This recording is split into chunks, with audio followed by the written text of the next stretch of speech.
Are you happy? Yeah. Oh, you hit the button? I hit the button. Does this mean I can finally start talking and Do your job? Do my thing? Hey, you call it a job. This isn't work for me. All right? Getting on this microphone and having a conversation with you isn't work. Are we getting paid? Yeah. I mean, you're quite literally getting paid right now. Just saying. But Just putting that out there. Definitely. Should we start the show? Absolutely. Hit the button.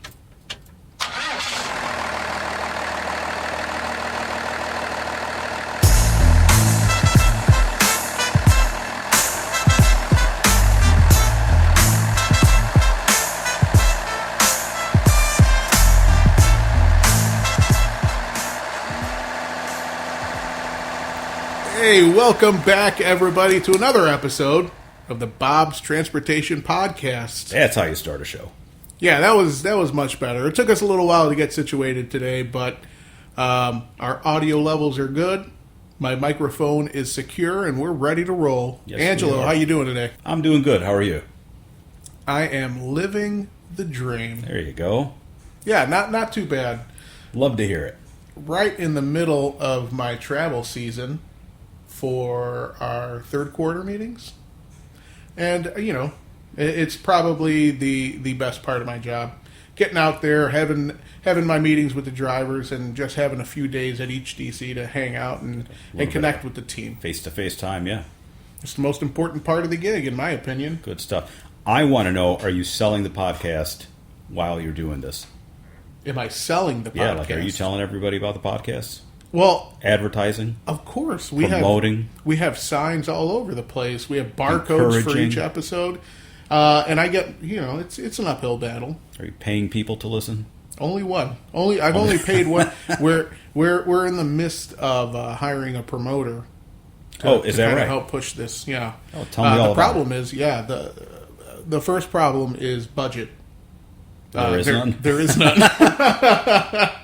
So, you know, I think I'm just going to have to keep that job as we have a few fans out there, right? And we have 14 or so subscribers, so I know for I think sure. It's higher than that.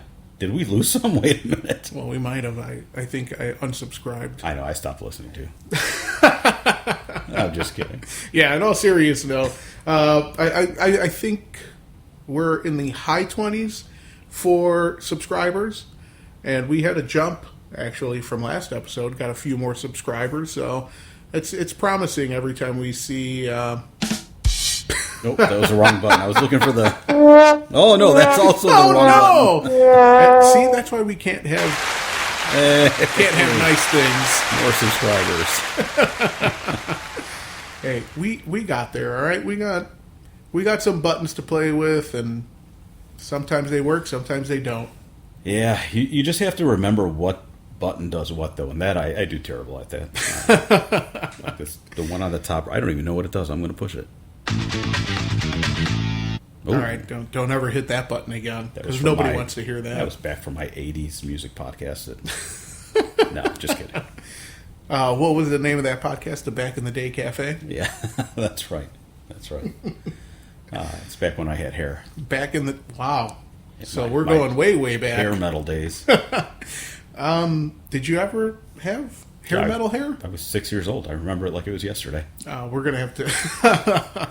Maybe we can find a photo of 6-year-old Angelo. I don't think so. And that could be the background for the next podcast. I do not think so. Not happening, sorry. All right. Well, I'll make a couple phone calls, see if I can't source a photo. Let's not. Done. Anyhow, what are we talking about today? Let's jump right into it, because I think this is kind of interesting. Yeah, we've got a special guest today. Well, Angelo, you want to talk a little bit about our special guest? I don't know that we can call him a guest, right? Because he's not really here. It's just more something that we ran across and both enjoyed listening to, and figured we'd play some of his content on here because he brings up a lot of good points. Yeah, way to ruin the illusion that we had going here, the ruse. So we're going to introduce my personal friend. There you go. He's a personal friend of the show.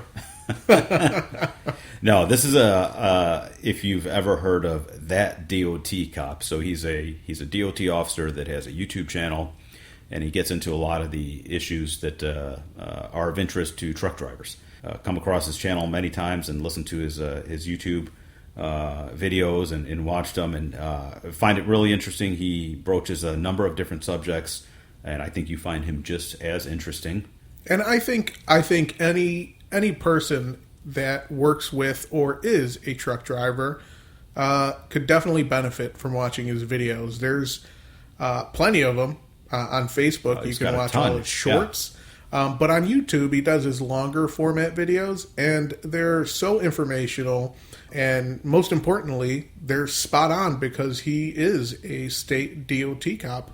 Honestly, it's refreshing hearing from that perspective. And he puts out great content. So love listening to him. And so we're going to play just some outtakes from one of his videos here that I found interesting. And we'll come back and talk about it a little bit more.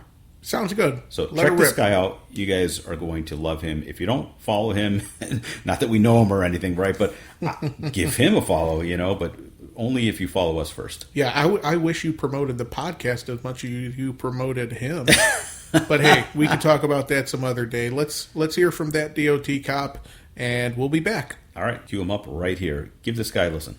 Some truck drivers go years without even getting a single DOT inspection. And other truck drivers feel like if DOT is waiting for them like every other week. In this video, I'm going to explain why. Because let's be honest with each other, if you drive a truck, you have definitely asked yourself this question before. Why does it feel like some drivers just never get bothered, while others seem like they are constantly getting pulled aside for DOT inspections? Is it luck? Is it targeting? Is it the truck? Is it the driver? Is it the company? By the end of this video, you're going to understand why inspections aren't as random as so many drivers think. You're going to learn what patterns exist out there and why two drivers can run the same exact road but have two completely different experiences. And I guarantee at least one thing that I mention is going to make you rethink how inspections really work. Welcome back to the channel. My name is Cole. I'm a state DOT cop, and I drop videos every single week to help you stay squared away, to help you stay in the know, and most of all to help you keep rolling. If you're a truck driver and or owner operator, whether you're new or you're a veteran, and you want to move around with less stress and more clarity during your career and during inspections, this channel is for you. Here's how this video is going to go. First, we'll talk about why inspections feel unfair. Then we're going to break down what inspectors actually notice within seconds sometimes. Then we'll talk about why experience can actually work against drivers sometimes. And at the end, I'm going to tie it all together so you can understand why this whole thing is not about luck. And you're going to know completely what is in your control as a driver. Let's be honest here. Inspections can feel personal. I've had drivers actually come up to me and tell me that before. When you're in line at a scale house seeing who gets pulled aside and who gets waved through, I'm sure there's been a time where the guy in front of you or the person in front of you gets waved on through, and then you get pulled aside and you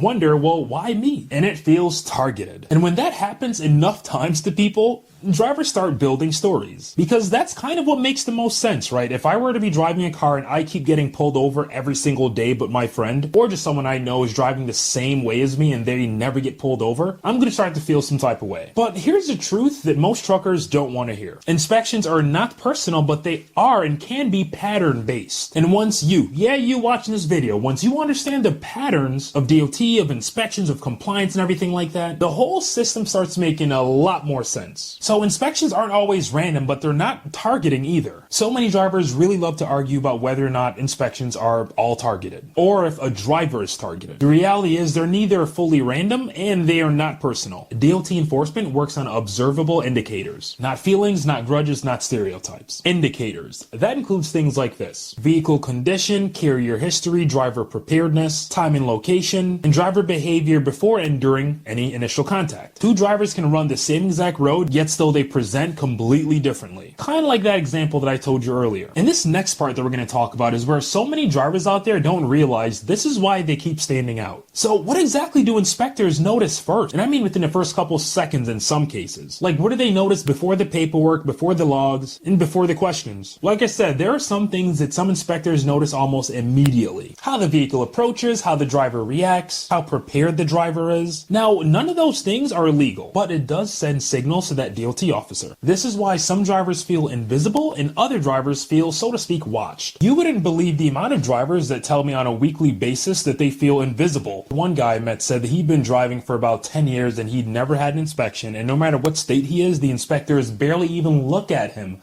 All they do is they see him, they either give him the thumbs up or they wave him on by. And he said this has been happening for years on end. He never had a DOT inspection. And this guy actually wanted a DOT inspection. He wanted to be inspected more often. And you don't run into that every single time. Some truckers out there just don't want to be inspected. They didn't want to have any contact with any law enforcement or anyone else. They just want to do their job. And I can't blame them, right? Nobody enjoys being tied up on the side of the road. Well, I just said nobody, but the guy I just mentioned, he said he wanted to be inspected. But you can see the gist of where I'm going. Then on the opposite end, I actually have people telling me that they have been stopped 3 times in a week before. And a lot of times I ask them, hey, did you tell that DOT inspector that you were just inspected? And sometimes they say no. This is a major key. If you were just inspected within a week or a couple of days and you get stopped again, whether it's in the same state or even another state, make sure you verbalize to that inspector that you were just recently inspected. And again, you don't have to say this in any sort of harsh tone, but it is good for us to know as well, because I don't want to waste my time. If you were just inspected a day ago, I'm not going to inspect you a day later. So a lot of times, if you're honest and say, hey, I was just inspected, sometimes you may still even have the inspection report.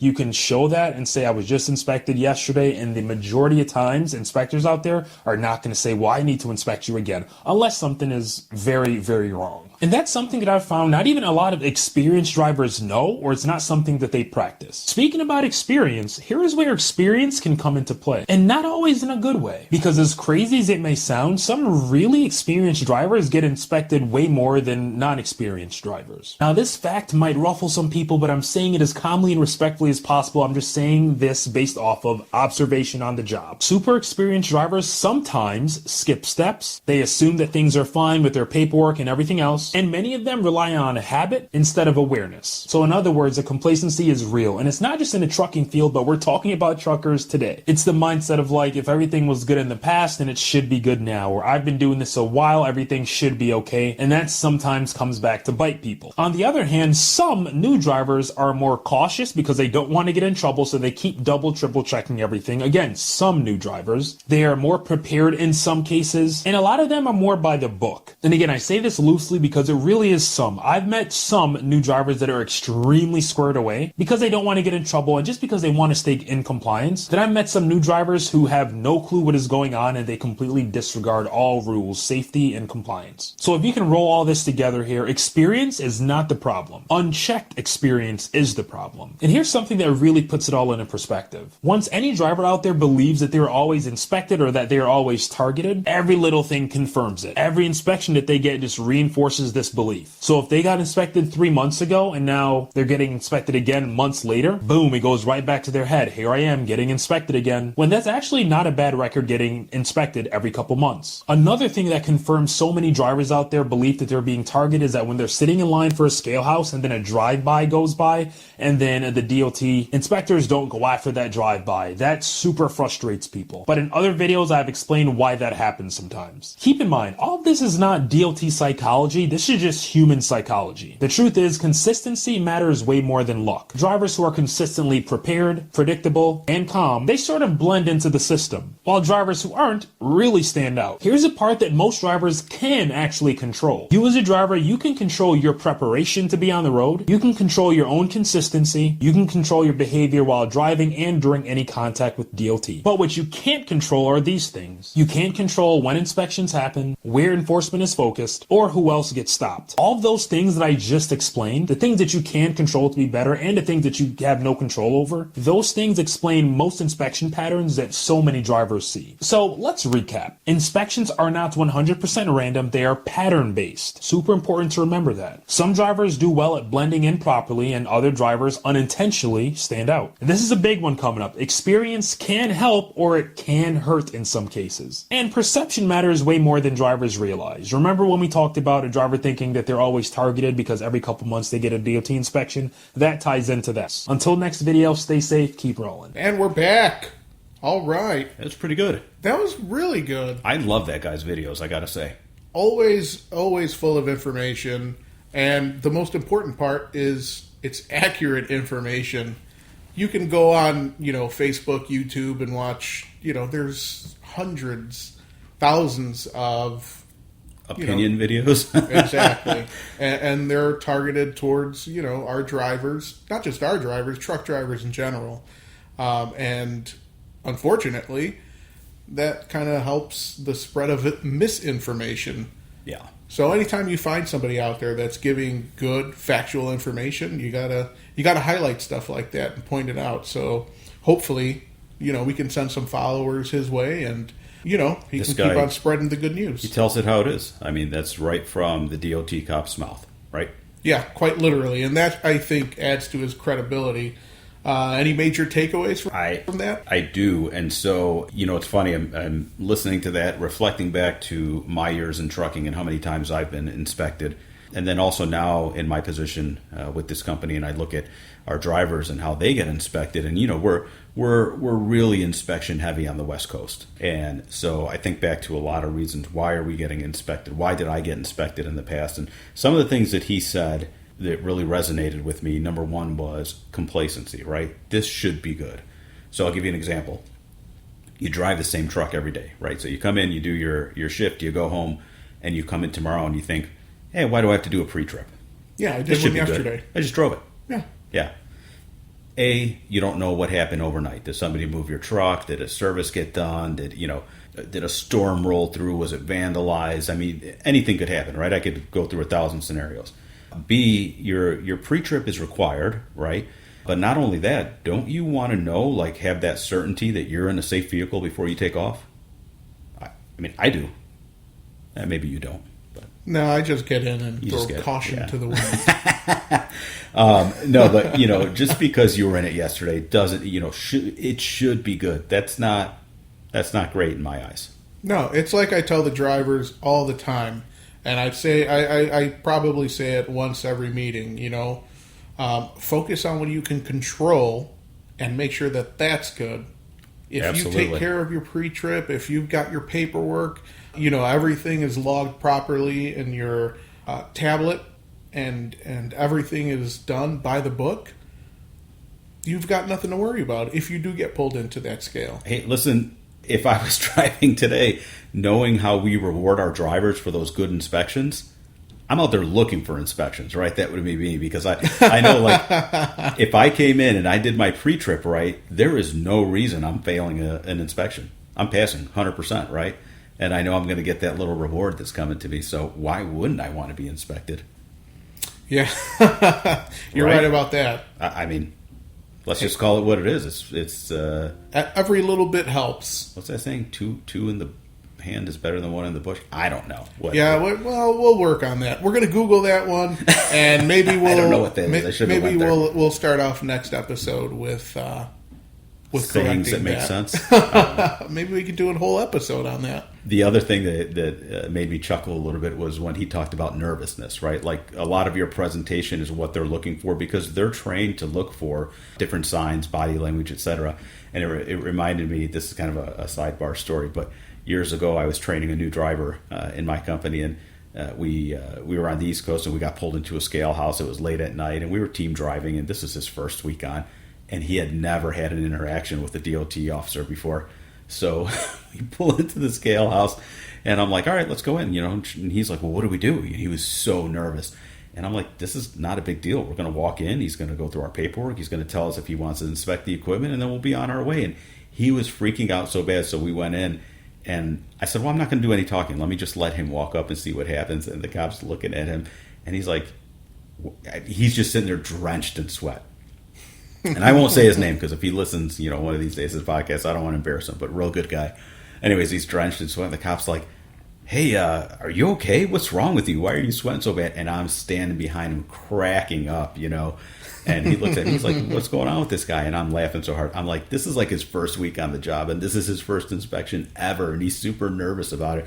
So the DOT officer and myself got a big kick out of it. But got our passing sticker, and off we went. Do you remember your first ever inspection? I do. And you had to be at least a little bit nervous. I was super nervous, because my first inspection happened on the very first trip I ever made with my, I just got my DOT numbers. I was a, owner operator. Of course you're going to get never having, on the, trucked the maiden before. Voyage. Maiden voyage got stopped, and man, did I get it handed to me. But ironically, they threw the book at me, but I guess I'm going to date it, right? This was back when they looked at me and said, you've got this, and this wrong. So here's what you're going to do. You're going to pull out of the scale. There's a hotel at the next exit. You're going to go get yourself a room. And then tomorrow you're going to figure out how to get home. And they didn't write me a single ticket. Well, that was very, very nice of them. Yeah, Because it's a little different today. That was... I'm sure if they wanted to, they could have held you up and turned it into a big thing. But hey, that's a tough lesson to learn the hard way. Mm-hmm. What about you? What'd you take from it? Well, I already gave away my takeaways. Do a pre-trip. Make sure your paperwork is good. That's it. Of course. If you're always ready for an inspection, you gave me one thing. Well, according to you my just list, rambled on. I've given you like 3 already. Because you took all of mine. It's a 10-minute video. How much? We're going to have to watch another one of his videos next time, and then maybe I'll go first and leave you with nothing to talk about. All right. See how you like it. I want to get back to one other thing. Oh, what do you got? Presentation, right? Like I touched on it earlier. He touched on it. I would say to you, if you had the most beautiful steak in the world at your favorite restaurant, and they come and they present it so beautifully on that nice plate with the white tablecloth, I mean, my mouth's watering thinking about it, right? Now, take that same steak and serve it to somebody on a garbage can lid. Oh, it's the same steak, House? You know, at the Waffle House, right? Not knocking Waffle House, just saying. I love Waffle House. Yeah, get me some grits right now. But if you give me a Capital Grille steak served at a Waffle House, it's probably not going to taste the same. You see, and it's the right steak. It's just the presentation's wrong, and so that detracts from the whole experience. And so he mentions presentation, and I think about when a guy pulls up for an inspection and the truck is just filthy. There's garbage everywhere and just, you know, piles of magazines stacked up on the dash and 35 empty drink cups on the floor. Like, that presentation means a lot when you're getting an inspection. Oh, for sure. Anytime an officer sees kind of stuff in disarray and a lot of clutter, it's going to trigger something in their mind that says, hey, if I do a little bit of digging, I'm going to find something wrong here, and I'm going to be able to write this guy up. You heard it from the officer's mouth. He said, you know, we're trained to see these things. It's all part of the bigger picture. Real interesting guy. Love watching his content. And, you know, I think we should review a little bit more of it because it's great to hear from an officer like that. Yeah, well, maybe we'll have to invite him back to our next show. Virtually. Maybe we can get him on the show one day. Wouldn't that be nice? Okay, I'll have my people contact his people. You do that. Is that how it works? See how that works out for you. Oh, man. Wait, I don't have any people.